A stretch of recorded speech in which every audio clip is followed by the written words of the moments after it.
Amin. Betul-betul ini adalah hari yang sangat istimewa di saat teduh bersama karena nuansanya udah Natal. Ini Merry Almost Christmas. Kita hampir sekali merayakan Natal.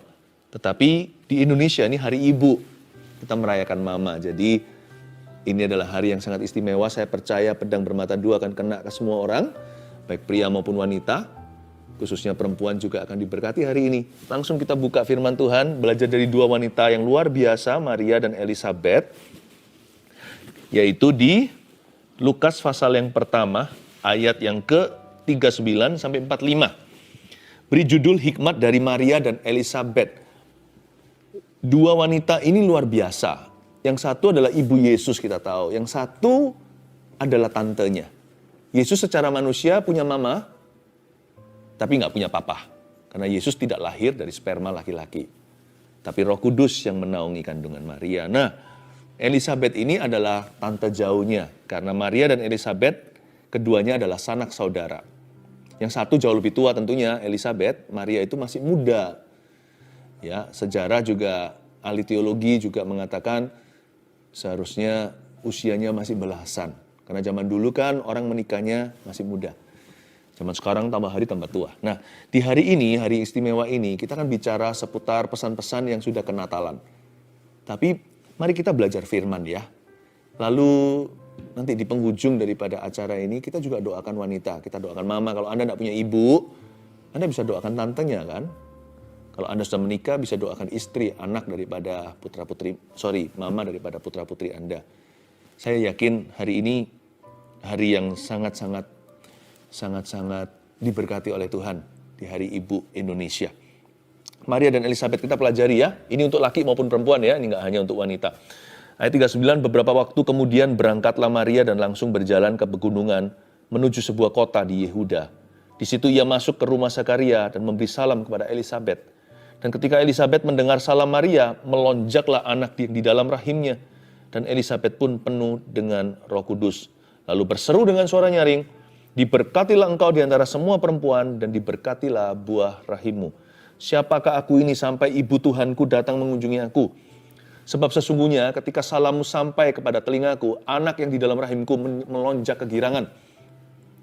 Dan berbahagialah ia yang telah percaya, sebab apa yang dikatakan kepadanya dari Tuhan akan terlaksana. Katakan amin dulu, ayat 45 cukup jelaskan, kalau kita percaya, janji Tuhan akan terlaksana. Ayat 39, beberapa waktu kemudian berangkatlah Maria dan langsung berjalan ke pegunungan menuju sebuah kota di Yehuda. Maria yang berangkat bukan Elizabeth, padahal Elizabeth kalah kasta kalau di hadapan Allah ya. Karena pemilihan Allah jatuh pada rahim Maria untuk melahirkan Yesus Kristus, Mesias, Putra Allah. Tetapi Maria nggak begini loh ya. God favors me. Atau kan Allah itu ada di pihakku. Aku ini adalah ibu Tuhannya seluruh dunia. Ya Elizabeth lah yang datang ke saya. Ngapain saya datang ke dia? Maria itu gak mentang-mentang. Makanya Allah itu memilih dia. Dia rendah hati. Maria yang butuh, Maria itu dapat bocoran dari malaikat Gabriel. Pada waktu mendapatkan penampakan atau kunjungan ilahi, malaikat itu ada singgung soal sanak saudaranya. Dan sesungguhnya Elizabeth sanakmu itu, ia pun sedang mengandung seorang anak laki-laki pada hari tuanya. Dan inilah bulan yang ke-6 bagi dia yang disebut mandul itu. Kalau kita tarik naik ke atas sedikit berapa ayat, khususnya tepatnya di ayat 36, nggak usah kita buka. Itulah perkataan Gabriel yang saya bacakan tadi ayatnya. Itu loh sanak saudaramu. Dia lagi hamil sekarang, hamil tua.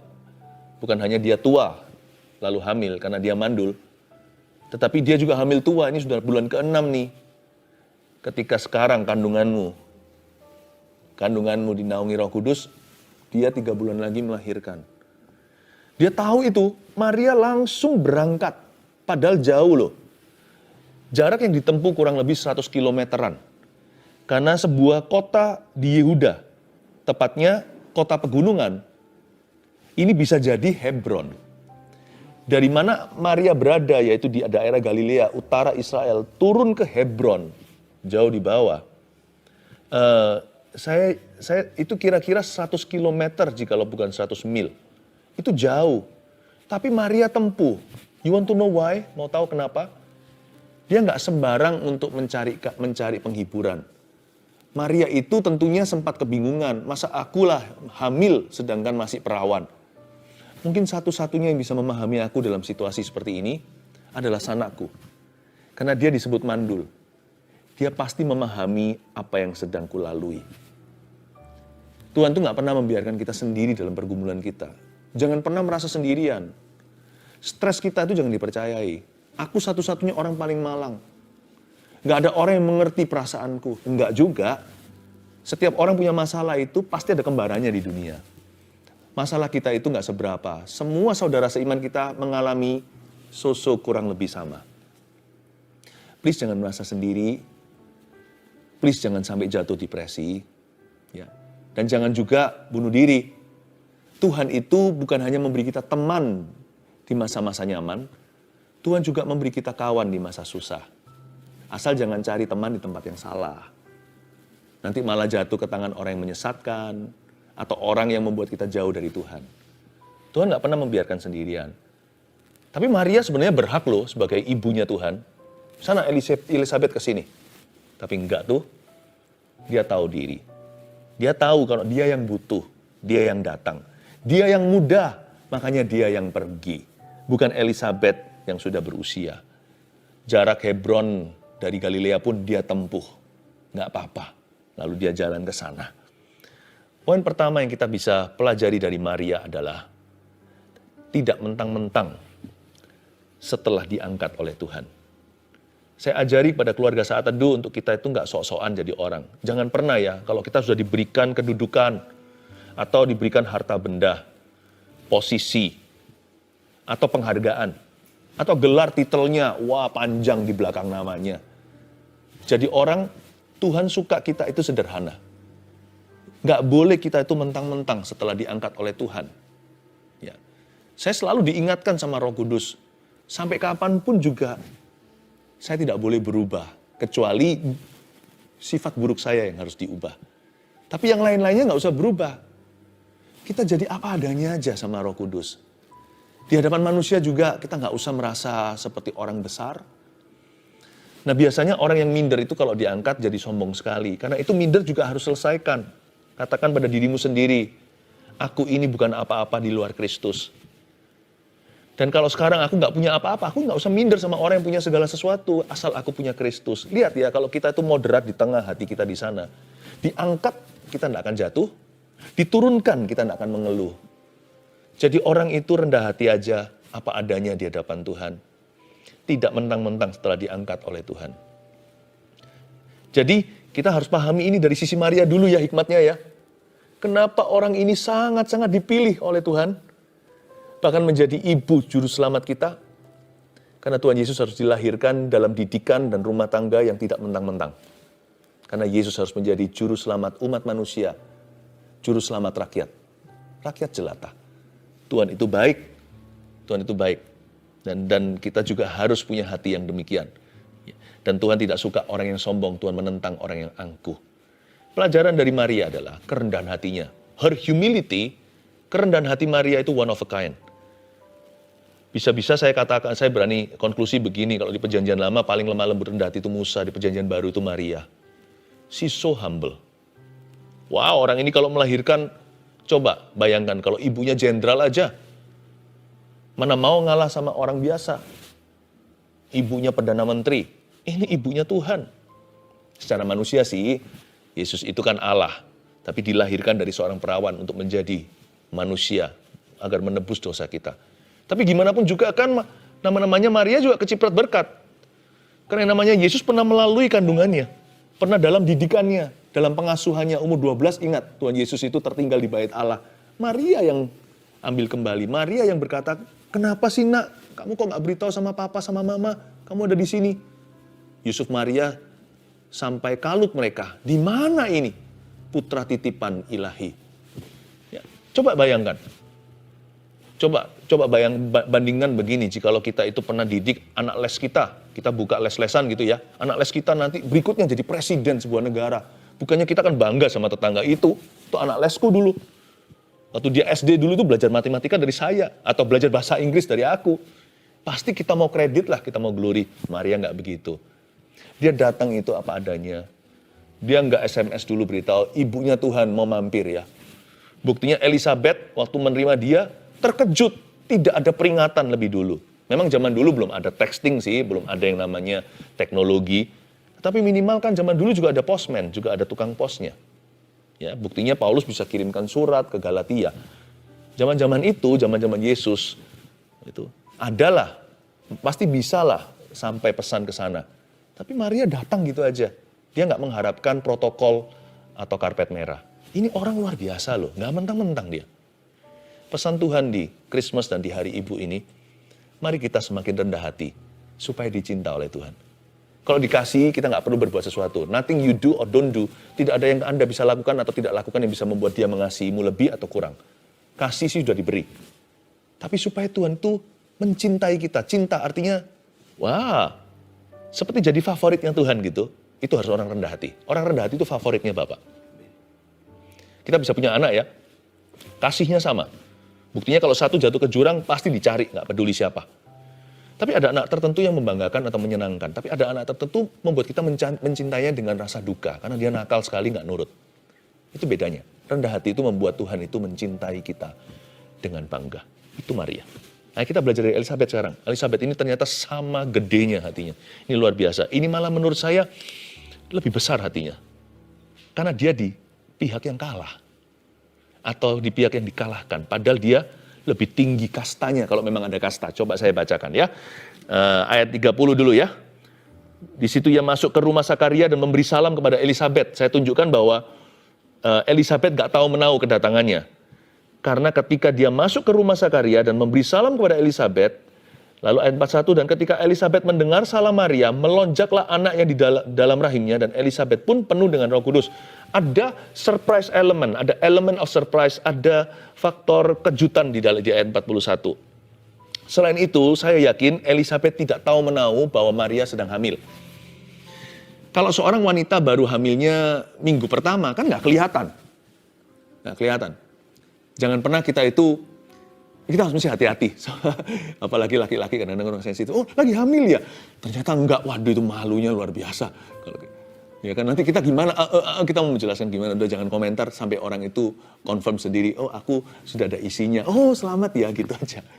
Apalagi kalau minggu-minggu pertama nggak kelihatan tuh. Mungkin bisa glowing kayak atau apa. Ada orang berkata kalau ibu hamil itu kelihatan sinar dari dalamnya.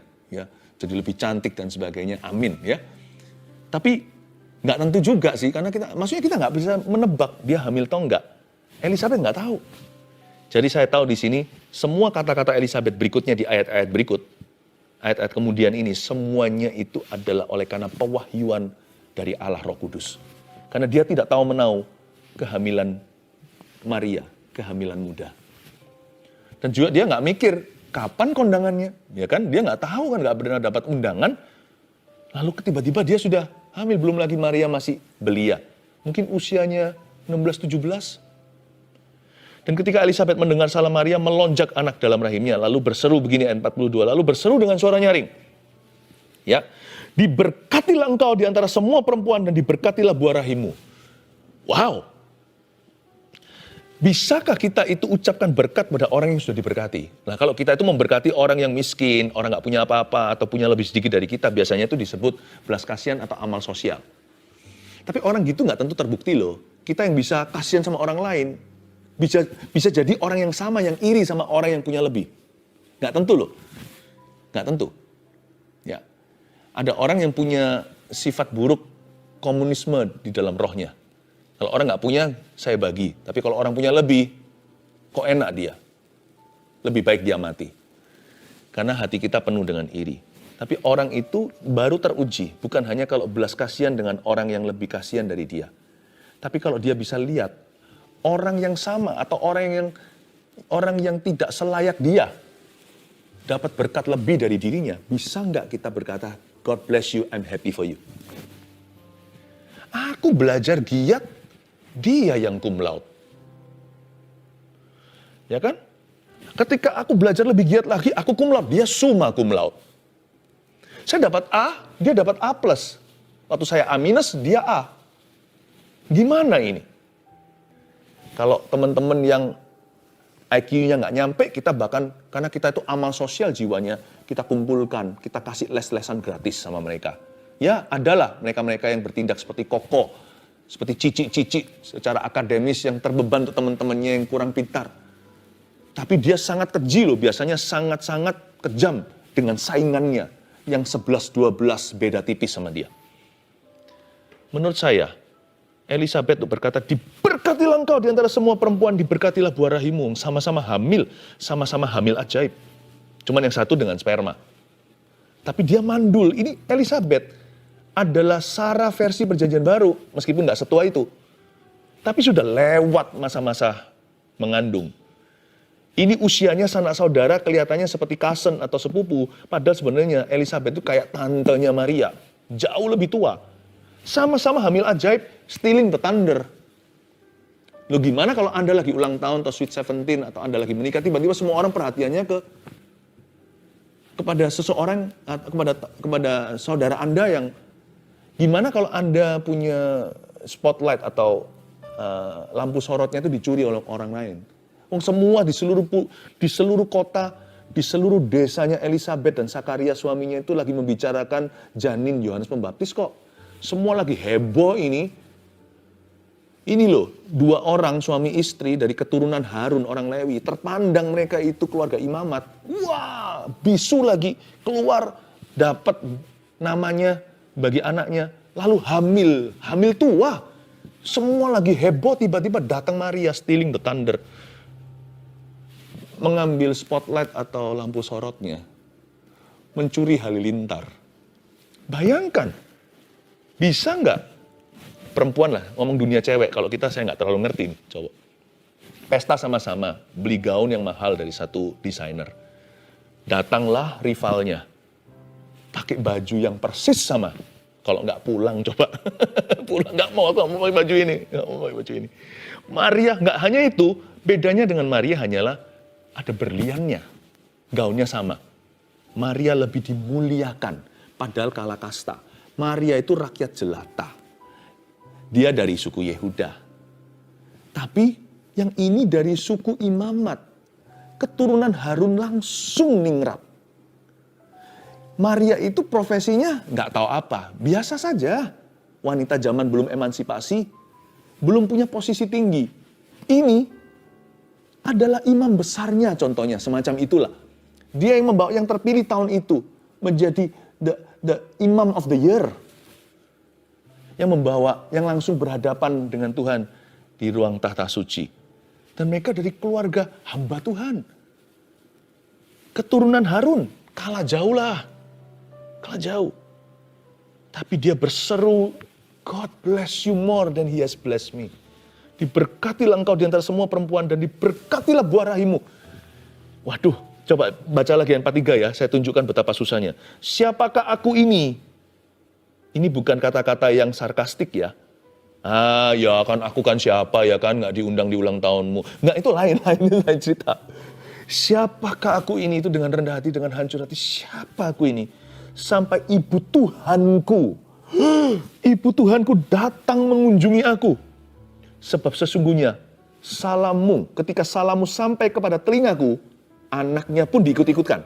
Nah ini yang susah. Anak yang di dalam rahimku melonjak kegirangan. Gini ya. Mama sama mama. Ya. Kalau soal lain-lainnya mereka bisa ngalah. Coba apa yang mereka nggak bisa ngalah? Anak, betul. Saya barusan dengar ada yang ngomong anak di belakang saya. Nggak bisa. Apalagi kalau mama yang sudah tiger mom ya. Mama macan gitu ya. Ibu yang ibu yang maunya anaknya yang the best, yang terbaik. Dia nggak mungkin ngalah. Dia bisa ngalah apapun. Bahkan suami pun dia bisa ngalah. Ya. Andai kata suamiku nggak seperti suamimu, ya sudahlah. Tapi anakku, jangan berlomba, jangan bertanding. Jangan melawan anak saya. Anak saya yang terbaik di seluruh dunia. Itu bisa kalau perlu ya, mereka akan berani untuk cakar-cakaran untuk itu. Anakku juara 1. Nggak bisa, pokoknya anakku juara yang utama. Segala sesuatu yang nomor satu. Kasih ibu kan. Untuk dia bisa sangkutkan anaknya, ini luar biasa. Dia berkata, siapakah aku ini sampai ibu Tuhanku? Dia muliakan anak orang lain. Nah, mungkin sanak saudaranya jadi lebih gampang, lebih susah. Biasanya sama tetangga lebih nggak saingan daripada sama sister sendiri. Kalau sudah masalah family, keluarga itu lebih rumit. Sampai ibu Tuhanku, yang diangkat itu rahimnya. Datang mengunjungi aku, sebab sesungguhnya ketika salammu sampai kepada telingaku, anakku mendengar suara anakmu, gitu ya. Berdiri memberikan standing ovation. Anak di dalam rahimku melonjak kegirangan. Saya ngerti kenapa Yohanes Pembaptis dititipkan ke keluarga Elizabeth. Karena Yohanes Pembaptis itu harus punya sifat kayak maminya. It's okay untuk ngalah. It's okay untuk juara 2. Nggak apa-apa di posisi kalah. Kalau itu untuk kemuliaan Allah. Ini luar biasa. Andai kata Yohanes Pembaptis dibesarkan oleh Tiger Mom, nggak jadi nabi dia. Nggak bisa ya. Lu jangan kalah sama cousin lu ya. Kamu jangan kalah sama sepupumu itu. Kamu harus juara 1. Kalau dia punya pengikut membaptis, kamu membaptis harus banyak. Ya, dia harus makin berkurang, kamu harus makin bertambah. Namamu yang harus disembah. Kebalikan, sifat Yohanes kan begitu. Yohanes pernah mengucapkan sesuatu yang sama seperti maminya. Tuhan Yesus benar yang mengucapkan, bukan Yohanes. Seorang sahabat mempelai, kalau mendengar mempelainya datang, dia bergirang. Itu loh Yesus yang ditanyai tentang kenapa kok pengikutmu tidak berpuasa seperti pengikut Yohanes. Di-compare tuh. Pelayanan Yesus paling banyak di-compare, paling banyak dibandingkan dengan pelayanan Yohanes. Waktu Yohanes mau dibenturin sama Yesus, dia berkata apa? Jangan begitu, nggak ada orang bisa mengambil sesuatu bagi dirinya kecuali dikaruniakan dari atas.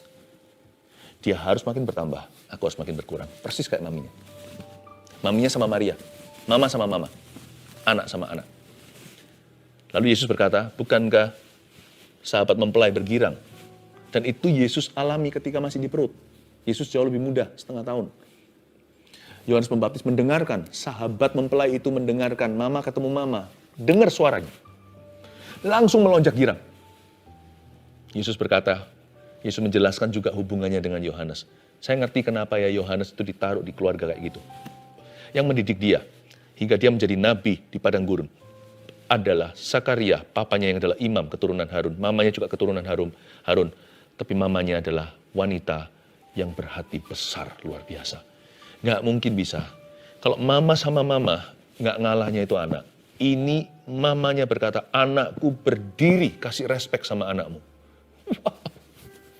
Saya baca gini mau nangis, saya berkata, ini dia. Ini bukan mama tanpa ambisi. Buktinya kalau dia nggak punya visi, anaknya nggak jadi nabi.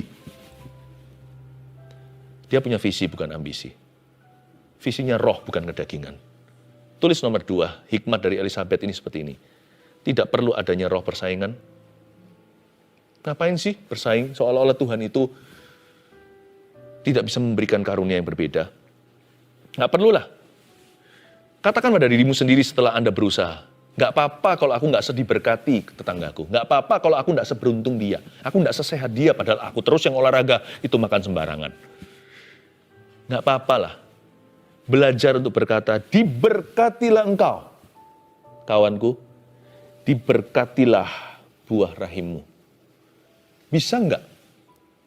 Ketika mungkin ada seorang pasangan suami istri yang masih belum dikaruniai anak, lalu tiba-tiba tetangganya yang selalu berkata, nggak mau lagi nambah anak, candaan kan gitu, ayo nambah anak lagi lah, enggak lah. Minggu depannya, hamil, lalu habis itu besar perutnya, lalu 9 bulan kemudian keluar. Anda lihat tetangga ini tolak-tolak anak, dapat anak terus sampai 4. Saya minta-minta, 1 pun belum dapat. Bisa nggak? Kalau anak itu lahir, jangan Anda di rumah lalu menangis. Bisa nggak seperti Elizabeth? Diberkatilah engkau, I'm happy. Ya kan? Aku nggak dapat anak, tapi kamu dapat anak lagi 1. Se-happy kalau aku dapat anak sendiri. God bless you. Bukan blessing yang sarkastik atau yang sinis. Bukan. Sungguh-sungguh bangga. Diberkatilah keluarga itu. Dan Anda tidak less happy dengan begitu. Anda tidak jadi lebih sedikit bahagianya, itu enggak. Bahagia untuk orang lain itu juga jenis kebahagiaan. Anda merasa kasih Yesus cukup bagimu. Sekalipun kalau Anda belum dikaruniai keturunan, siapa tahu nanti dikasih ya kan? Tapi kalau enggak pun, Yesus cukup bagi kami. Bisa nggak kita happy untuk mereka? Ini Elizabeth luar biasa. Kalau bicara rahim itu udah perasaan seorang ibu. Itu sudah wanita banget. Jangan coba masuk ke area itu. Tapi ini pun Roh Kudus bertata. Makanya Elizabeth itu menurut saya tidak kalah luar biasa sama Maria. Ini orang dahsyat batinnya. Tidak perlu adanya roh persaingan di antara kita semuanya. Entah itu pekerjaan, entah itu saudara seiman, entah itu saudara beneran, entah itu kekayaan, sukses, achievement, atau pencapaian di dunia kerja, entah itu antar gereja, come on lah. Antara hamba Tuhan, pendeta, saya bersyukur hari ini saya bisa bersama dengan sahabat-sahabat Pak Weliar, Bu Maulin. Kita semua itu saling melengkapi, ya kan? Apa sih yang kita mau cari di hidup ini kalau nggak memuliakan Tuhan? Tidak perlu ada roh persaingan apa-apa seharusnya di dalam tubuh Kristus. Yang terakhir, 45. Dan berbahagialah ia yang telah percaya sebab apa yang dikatakan kepadanya dari Tuhan akan terlaksana. Apa ini? Endingnya begini. Poin ketiga saya beri. Kedua-dua mereka tahu nggak? Maria Elizabeth itu punya satu hal kesamaan. What do they share in common? Dua-dua adalah orang yang percaya ketika Tuhan mengatakan sesuatu pada mereka. Sehingga saat mereka percaya, janji itu terlaksana. Giro Tuhan itu cairnya itu di iman kita, bukan di realita dulu. Iman adalah dasar segala sesuatu yang kita harapkan. Bukti sebelum ada pun satu, buktinya, bukti dari segala sesuatu yang kita tidak lihat. Jadi dua-dua ini adalah orang yang setipe. Tuhan ngomong, dia percaya. Meskipun awal-awalnya Sakaria pun, siapa sih enggak? Istri sudah manula, dibilang mau hamil, nanti gimana? Anaknya nanti lahir gimana? Apakah anaknya nanti lemah, sakit-sakitan, atau mungkin nanti anaknya berkebutuhan khusus, dan sebagainya. Orang kan punya concern, tapi dalam ruang yang holy begitu, nggak bisa mereka ragu, langsung bisu. Bisu itu bukan Tuhan marah sama Sakaria, papanya Yohanes Pembaptis. Bisu itu supaya dia kalau Tuhan itu seperti mau ngomong gini loh, kalau you tidak punya kata-kata iman untuk disampaikan, mending jangan ngomong sama sekali. Daripada ragu dan bimbang, meracuni orang lain dan diri sendiri, dibuat bisu sekalian. Until you have something good to say. Sampai kita memiliki sesuatu yang baik dan membangun yang bisa kita katakan, baru boleh buka mulut. Kadang-kadang itu masalah manusia kan gitu. Kita banyak bicara yang nggak perlu. Dan nanti jangan-jangan diseret ke pengadilan karenanya. Tapi Elizabeth enggak gitu. Elizabeth percaya. Sakaria kurang waktu itu, tapi Elizabethnya percaya. Dua-dua wanita ini punya kesamaan, meskipun sama-sama ketakutan waktu terima berita, apalagi Maria, perawan. Bagaimana itu bisa terjadi? How can that happen? Tapi Tuhan berkata itu semua akan terjadi karena Roh Kudus akan menaungimu. Wow. Dua-dua punya satu kesamaan. Yaitu mereka sama-sama percaya ketika Tuhan mengatakan. Baik lewat malaikat kek. Nggak tentu Tuhan ngomong langsung, kadang-kadang melalui perantaraan. Atau melalui hamba Tuhan hari ini dalam hidupmu. Melalui saat teduh, melalui khotbah, melalui renungan harian, melalui suatu kejadian. If God speaks to you, kalau Tuhan bicara pada Anda, percayalah. Karena poin nomor 3, tulis ini hikmat yang kita pelajari hari ini. Ada berkat yang nyata bagi orang yang percaya. Ini yang saya sebut dalam bahasa Inggrisnya, the blessedness of believing in God's word. Kata bahagia yang Anda baca di ayat 45 dalam bahasa Inggrisnya itu blessedness. And blessed is he. Kata blessed, bukan hanya happy, tapi blessing. Diberkatilah orang yang percaya. Ada berkat nyata mengikutinya. Oke, 3 poin sederhana ya. Ini hikmat yang kita dapatkan dari 2 wanita yang luar biasa. Satu mamanya Yesus, satu lagi tantenya. Dan hari ini biar pria wanita diberkati lewat teladan hidup mereka. Khususnya perempuan kita juga akan doakan. 1, tidak mentang-mentang setelah diangkat oleh Tuhan. 2, tidak perlu adanya roh persaingan. 3, ada berkat yang nyata bagi orang yang percaya. Haleluya, siapa rindu diberkati Tuhan? Mari kita sama-sama menyembah Tuhan sekali lagi. Mulialah namamu Tuhan.